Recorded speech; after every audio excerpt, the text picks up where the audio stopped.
우리 시간 하나님이 우리에게 주시는 귀한 말씀은 구약성경 출애굽기서 37장 24절의 말씀입니다. 구약성경에 나오는 출애굽기서 37장 24절 한 절의 말씀을 우리 다 같이 함께 한마음 한뜻으로 믿음으로 주님 앞에 우리 다 같이 봉독하며 나가겠습니다. 함께 읽겠습니다. 등잔대와 그 모든 기구는 순금 한 달란트로 만들었더라. 아멘. 오늘 저는 함께 출애굽기 37장 24절 한 절의 말씀을 통해서 성막과 순금이라는 제목으로 하나님의 말씀을 나누겠습니다. 이 구약의 출애굽기 성경을 보시면 이스라엘 백성들이 어떻게 무너졌는지 자세히 알려줍니다. 그리고 우리가 알게 됩니다.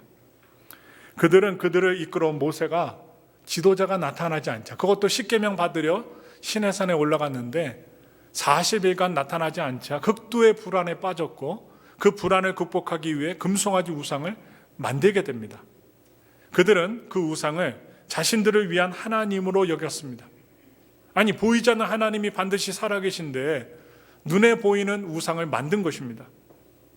그런데 그러한 생각과 행동이 그들의 망상으로부터 출발되었고, 자신들을 위해 만든 우상은 오히려 그들을 부패하게 만들고 그들을 죽음으로 이끌었습니다.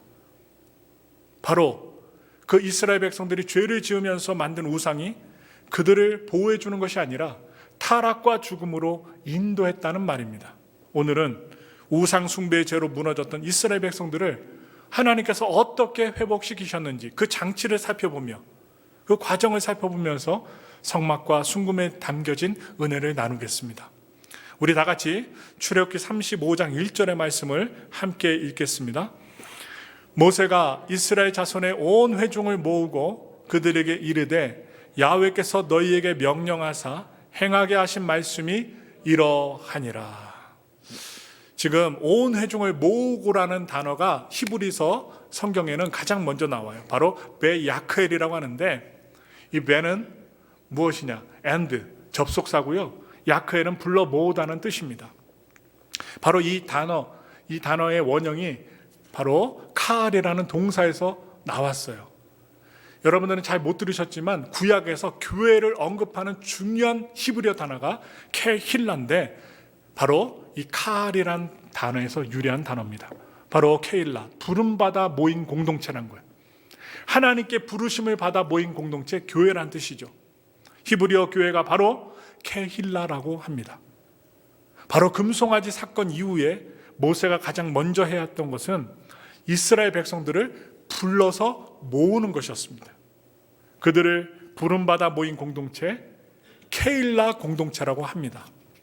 그래서 모세가 이스라엘 백성들을 모은 이유가 있습니다. 그 이유는 하나님을 증거해야 할 이스라엘 백성들이 단체적으로 패닉에 빠졌기 때문입니다.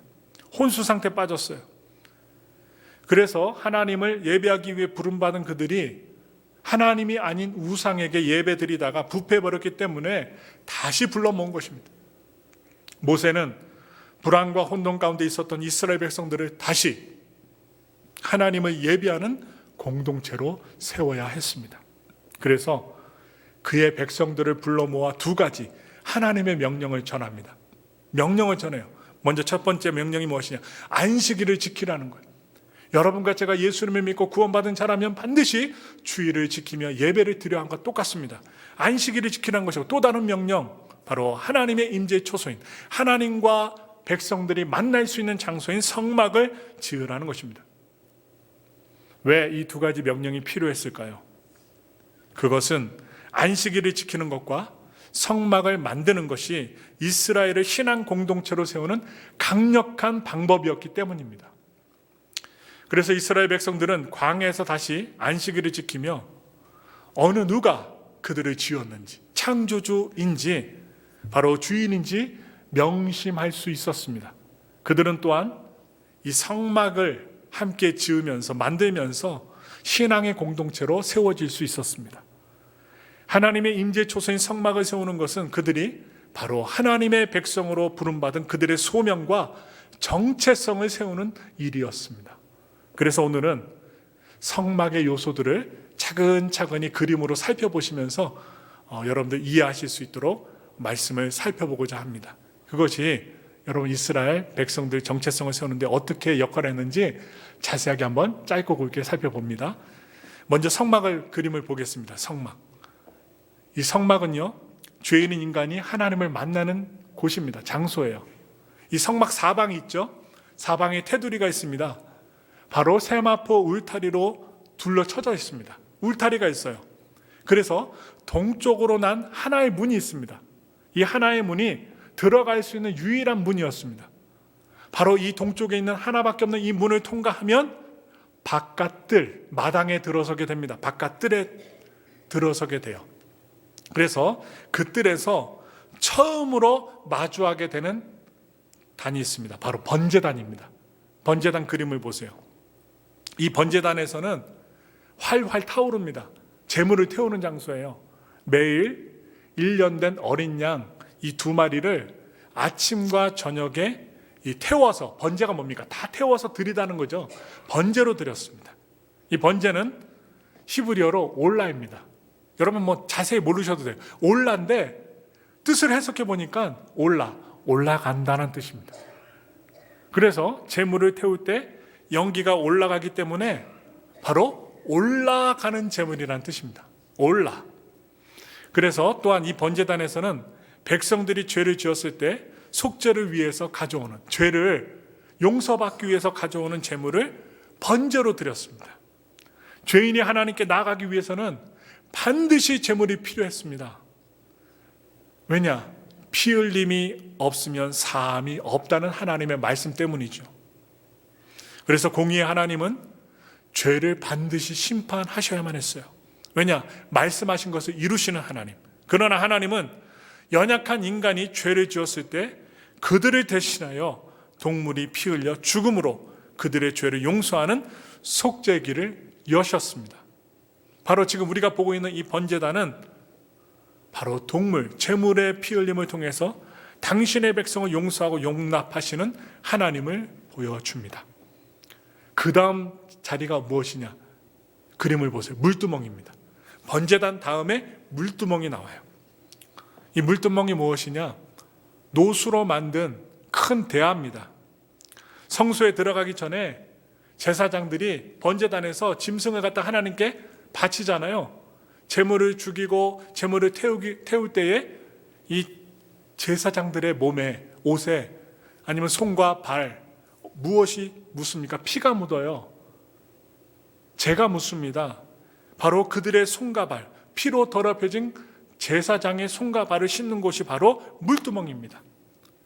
신약학자였던 범 포이트레스라는 사람이 이렇게 얘기했어요. 6월절 어린 양의 희생을 통해서 구원을 받은 것이 번제단에서 일어난 일을 상징하는 일이라면 홍해를 건너면서 온 백성이 물침례를 받는 것은 바로 이 물두멍에서 일어난 일을 상징하는 것이다라고 해석했습니다.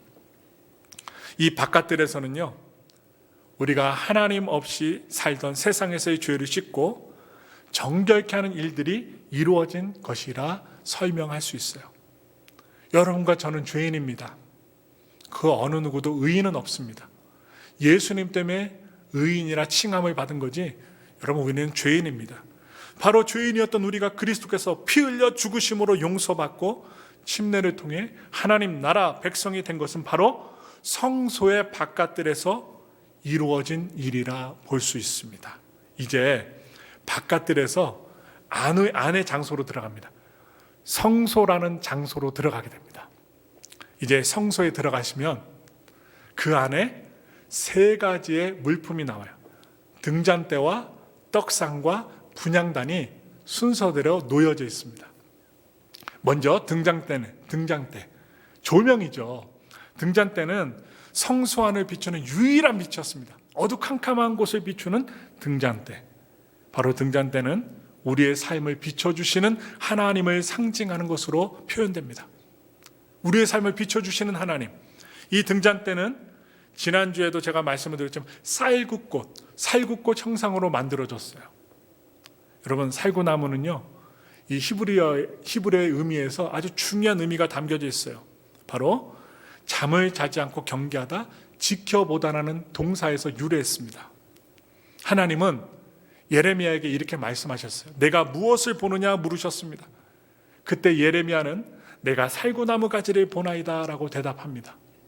여러분, 살구나무의 의미를 두세요. 하나님은 이에 내가 잘 보았도다. 이는 내가 내 말을 지켜 그대로 이루려 함이라고 말씀하십니다. 여기서 내 말을 지켜, 여기에 담겨진 단어의 뜻도 바로 이 하나님의 말씀을 지키고 또 이루려 함이라는 그 의미와 일맥상통한데, 따라서 등잔대가 살굽고 청상으로 만들어진 것은 하나님의 백성을 지키시기 위해 졸지도 아니하시고 주무시지도 아니하시는 하나님의 모습을 상징하는 것으로 볼 수 있습니다. 또한 이 등잔대에 불을 밝히는 감람류, 지난주에는 상한심령이라고 말했는데, 여러분, 상한심령으로 보기도 하지만 이 감람류는 하나님의 영을 상징하기도 합니다. 더 나아가 등잔대 앞에 있는 떡상을 보겠습니다. 다음으로 이 떡상은 진설병을 놓는 곳입니다. 떡을 놓는 곳입니다. 이 진설병은 히브리어로 레헴파님이라고 합니다. 직역하면요, 좀 웃긴 단어예요. 얼굴빵이라고 해요. 얼굴빵. 빵은 빵인데 얼굴빵이래요. 하나님의 면전 앞에 두는 빵이라고 해서 얼굴빵이라고 해석할 수 있습니다. 이 상 위에 진설병 빵이 몇 개나 있게 되는가? 12개를 놓습니다. 왜 12개의 진설병을 놓는가?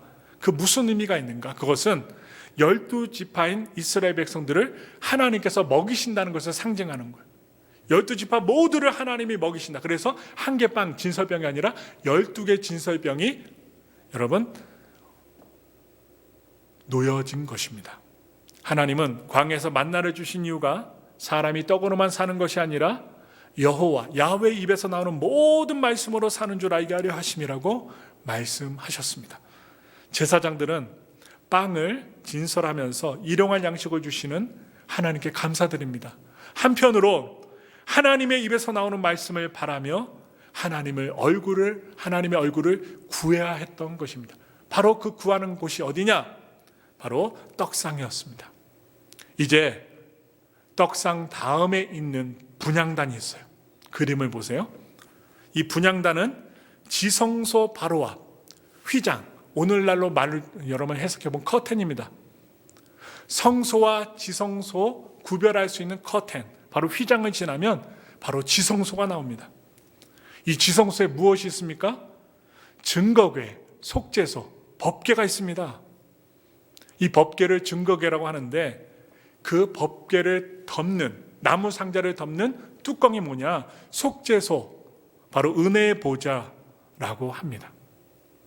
여러분, 대제사장은요 1년에 딱 한 번 대속죄일이라는 날에 이 지성소에 들어가 속죄소, 이 증거궤 뚜껑 위에다가 희생제물의 피를 뿌렸습니다. 이 속죄소는 바로 하나님의 임재를 상징하는 장소입니다. 왜냐? 하나님은 바로 이 속죄소에서 내가 너와 만나고 두 그룹 사이에서 내가 이스라엘 자손을 위하여 내게 명령할 모든 일을 내게 이르리라고 말씀하셨어요.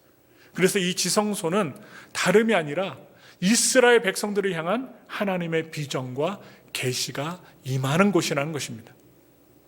지금 여러분 보셨지만 순서대로 바깥들에서 이제 들어와서 성소, 지성소 내부를 우리가 살펴보았어요. 그런데 이 성소와 지성소 내부를 이루는 장식에 특별한 공통점이 있습니다.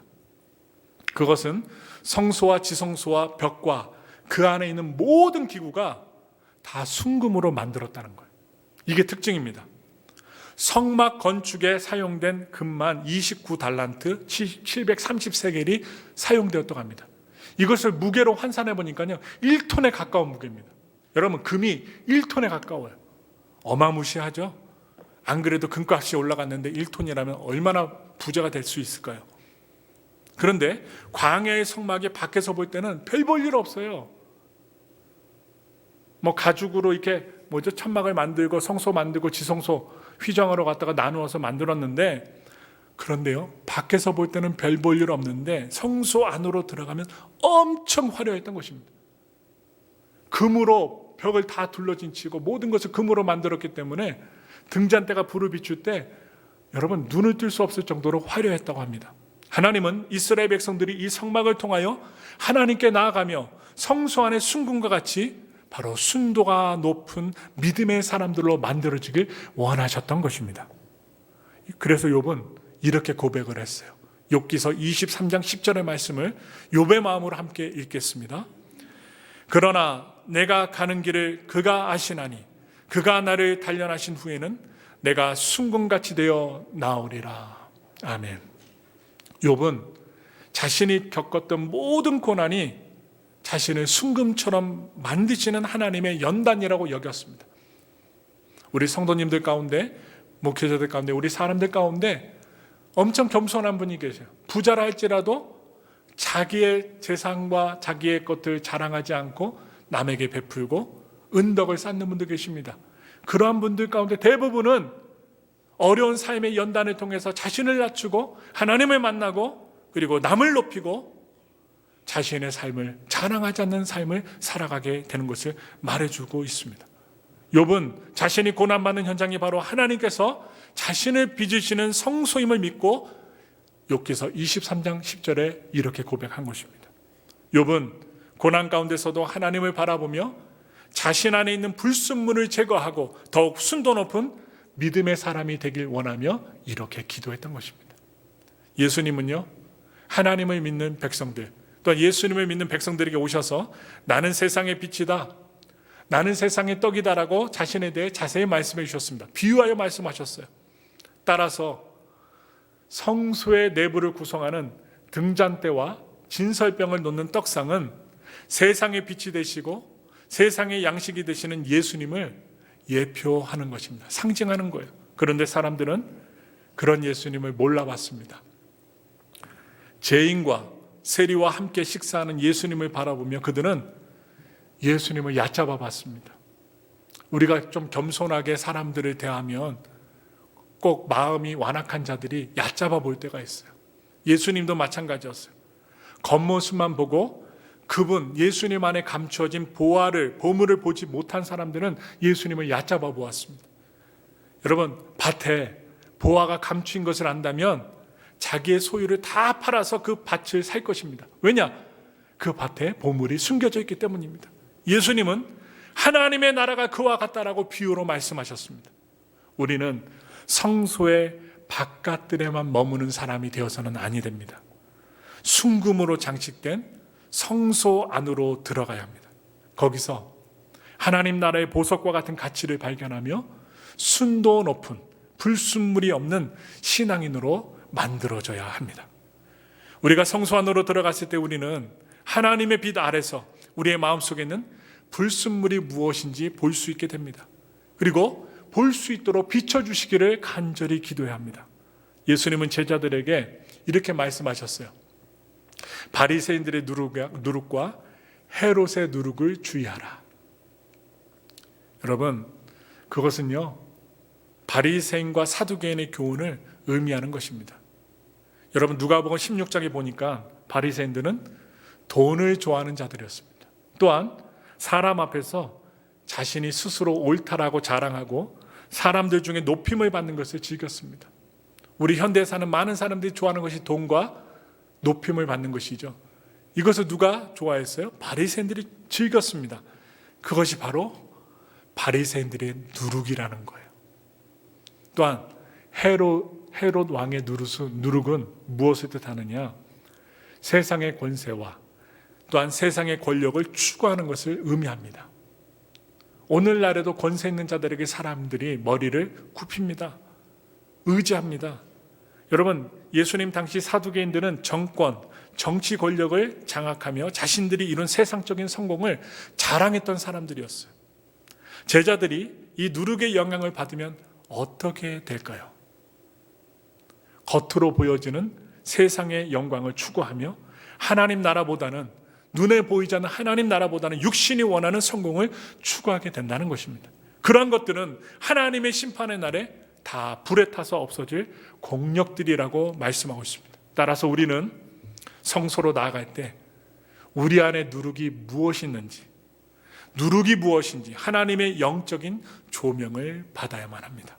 그리고 성소의 떡상에서 진설병, 빵을 먹었던, 거룩한 빵을 먹었던 제사장들처럼 하나님의 생명의 양식인 말씀을 먹어야 합니다. 그래야 우리는 이 세대를 본받지 말고 하나님의 선하시고 기뻐하시고 온전하신 뜻이 무엇인지 분별할 수 있게 되는 것입니다. 우리가 예배드리는 이 성소에서 성령의 조명을 받고 우리의 생각을 말씀으로 채우고 기도하며 나갈 때 우리는 하나님이 임재하시는 지성소로 나아가게 되는 것입니다. 그리고 하나님은요, 바로 이 지성소에서 당신의 영광과 우리를 향한 비전을 보여주십니다. 우리가 이 지성소에서 하나님의 영광을 볼 때 우리는 자신의 소유를 모두 다 팔아 밭을 산 사람처럼 우리의 전부를 하나님 앞에 헌신할 수 있는 사람들이 됩니다. 또한 욥처럼 고난 가운데서도 자신의 불순물이 제거되며 더욱 순도 높은 믿음의 사람이 되길 기도할 수 있는 사람이 되는 것입니다. 우리가 순금과 같은 신앙이 될 때 여러분, 우리는 금송아지 않은 우상을 만들지 않게 됩니다. 하나님을, 예수님을, 성령님을 온전히 의지하게 됩니다. 오늘 예배 나오신 분들 가운데 정말 힘든 분이 계세요. 어려움에 처한 분이 계세요. 고요한 가운데 여러분, 문제를 만나고 어려움을 만나게 되면 주변의 사람들이 다 떨어져 나갑니다. 나와 함께 했던 친구들도 욥과 같이 나를 조소하고 떠나가게 됩니다. 위로하기는커녕 내가 안 된다는 것을 더 기뻐하면서 뒤에서 험담하게 됩니다. 외로워요. 힘들어요. 고통스럽습니다. 왜 하나님을 믿는 백성들에게 고통과 어려움의 문제를 주실까요? 그 문제를 통하여 하나님께 나아가는 것입니다. 우리의 문제를 해결해 주실 믿음의 사람이 되라는 것입니다. 그래서 이 고난과 어려움을 통하여 순도 높은 믿음의 사람이 되기를 하나님이 원하신다는 것이죠. 그래서 우리가 순금과 같은 신앙이 될 때 금송아지 않은 우상을 만들지 않게 됩니다. 세상 사람들이 의지하는 것을 의지하지 않고 진짜로 의지될 하나님을 의지하게 된다는 것이죠. 바로 하나님을 나를 위한 하나님으로 만들지 않게 된다는 것입니다. 그리하여 우리의 신앙은 바깥들에 머물러 있어서는 안 됩니다. 성소를 지나 지성소로 나아가야 한다는 사실을 말씀을 드리면서 히브리서에서는 이렇게 우리에게 고백하고 있습니다. 히브리서 10장 19절부터 20절의 말씀 함께 믿음으로 읽겠습니다. 그러므로 형제들아, 우리가 예수의 피를 힘입어 성소에 들어갈 담력을 얻었나니 그 길은 우리를 위하여 휘장 가운데로 열어놓으신 새로운 살 길이요 휘장은 곧 그의 육체니라.